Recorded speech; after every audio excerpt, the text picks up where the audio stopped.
All right, let's get started. I'm going to show you what paints I'm using today. So we are going to be using a Tag regular white and a Wolf number 10 black. I have a small mister bottle, cheap mister bottle. You can pick it up at Walgreens or Walmart. I've got a couple of teardrop sponges. One of them is from, I think, Always Wicked Art, and the other one is from sillyfarm.com. And then I'm also working with a basic 12 color face painting palette. I'm challenging myself to do this as a beginner's tutorial, and I wanted to be able to show you what you could do with basic supplies. So that's what we're doing today. I'm also working with the Silly Farm Classic Brush Collection.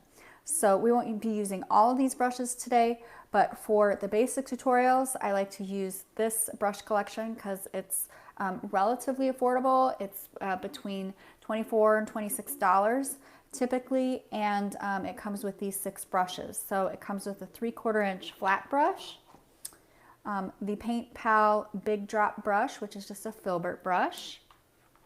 And having quality brushes really does matter. I've also got the Pretty Petal brush, which makes really beautiful flower petals. And then it comes with 3 round brushes, a number 1, a number 3, and a number 4. So those are the brushes that we will be using for the basic tutorials. And then let's go ahead and get started. So this design that you see over here is in a different video, and we used primarily the number 4 round brush to do all of the color, and then we did the number 3 round brush to do the line work. So I'm going to show you a different variation of flame design that you can do with the big drop brush. So I'm going to go ahead and get it wet. I have just a rinse water container over to the side. And I'm going to start with yellow, which I have off to this side. So I'm going to go ahead and activate it. Activate my yellow. And I think for this one, I'm just using like a Tag regular yellow. And so what we're going to do is we're going to be making U shapes. This design is going to create a little bit bigger flame than these, but the premise is basically the same. So it's a series of U shapes that kind of flare out at the end. So what we're going to do is we're actually going to use the sort of the flat side of the brush.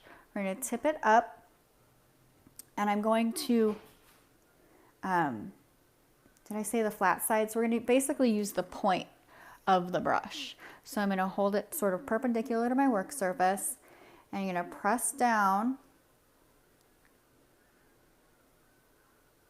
and kind of create this backwards S. All right. And so then we're going to do the same thing on the other side, but just not go up as far. Okay. So then what we're going to do is we're going to come down here. We're going to just kind of work our way down the face, and I'm going to do another U shape that flares out sort of at the end. And then I'm going to take this U shape and go around and kind of connect these two together. And I'm going to come over here. I'm going to connect these in the middle. And don't worry at this point if your yellow is sort of translucent. We're going to go back over it. But right now we're just kind of essentially sketching out the shapes. Okay, so we've come in over here. And if you had room on the other side of the face, you could make another U shape here, just like this. And then for this one, we're going to come in here, and we're going to do another sort of offshoot right here. And then for the rest of this, we're just going to fill it in.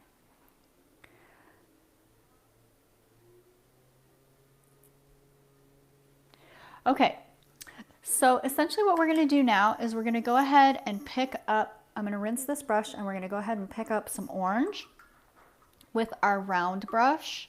Then we're going to do the number 4 round brush. I'm going to pick up some orange.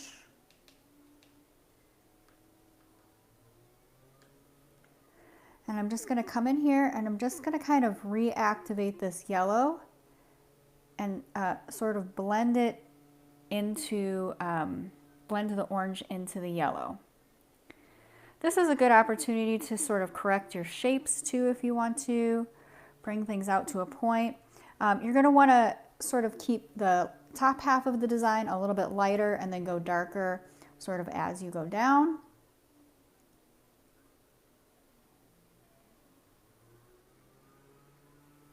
And just try to remember, you know, give yourself some grace. The flames are, you know, they're organic shapes. They don't have to be perfect.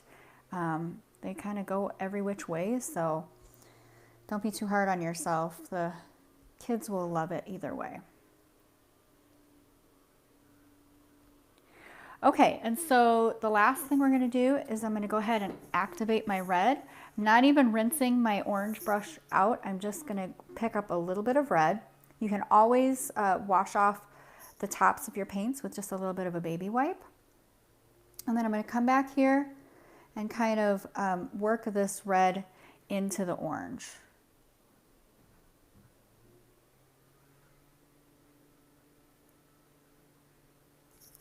So we're going to just keep kind of blending it up, sticking more towards the middle of the design, letting the outside of the design stay a lighter yellow. All right, so I'm going to go ahead and rinse this brush and then we'll go ahead and outline this with some black. And actually before we do that, I'm going to go ahead and pick up some of my yellow again. And we're just going to do a couple of sparks here and there. So I'm going to activate my yellow, create a little bit of a puddle in there, and just start doing some dots. Just like this design over here, which you can't see is off camera, but we did some sparks over there as well. And you can put it on top of the design as well. And then I'm going to go ahead and pick up some orange. Didn't even rinse my brush out. Just going right into my orange, saving time. They blend together nicely, so it's not going to ruin anything. And add in a couple orange dots too. All right, now I'm going to go ahead and rinse that out and pick up my number 3 round brush, and we're going to do some outlining with black.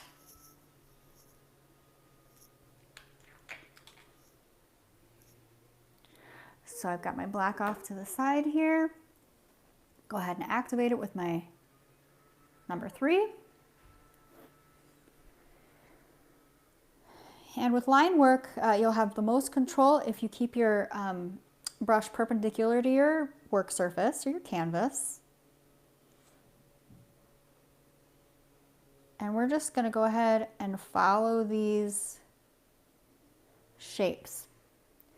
Line work is a great way to correct your shapes as well.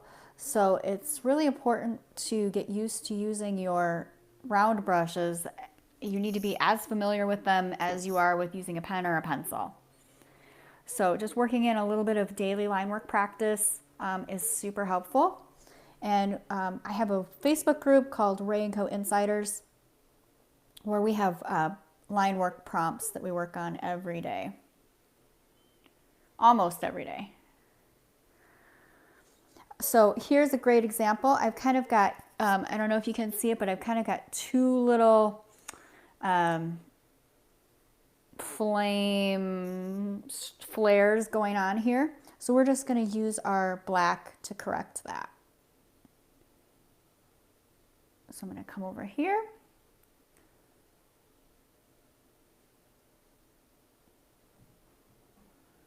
And activate my paint a little bit more. I'm looking for that sort of inky consistency, not too wet. but still something that's going to be nice and crisp.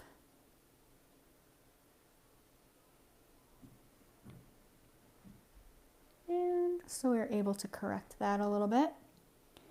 We'll come around and do that one. And come up and finish that one off. So this is just, this tutorial is a really great way to just kind of lay some color down fast with that big drop brush, whereas using the round brush, so here I'll just show you. So this is the difference between the two. So we used our round brush over here and we were able to get some sort of smaller flames and flares going on. And then this one is probably a quicker design. So if you have a long line and you're looking to go quick, this is going to be the way to go, using this big drop brush and kind of using it on its side like this, and doing sort of these backwards S's, if you will, that give it that sort of flare at the end. But really, you know, all these flames is just a series of U shapes, if you can see them, and they just kind of can join in the middle. So they're just U's all the way down, and then you can kind of fill them in as you go. Okay, so that is it. If you actually have extra time, you can go ahead and dip into your white and just add a couple little highlights here and there. Totally not necessary, but you know, it adds just a little extra pizzazz, a little extra wow factor. And so you can come in here and just add like a little highlight here and there if you want. And that'll just give it a little extra pop. And then you could add a couple little, this brush might be a little bit too big, but we'll give it a try. You could add just a couple little starbursts.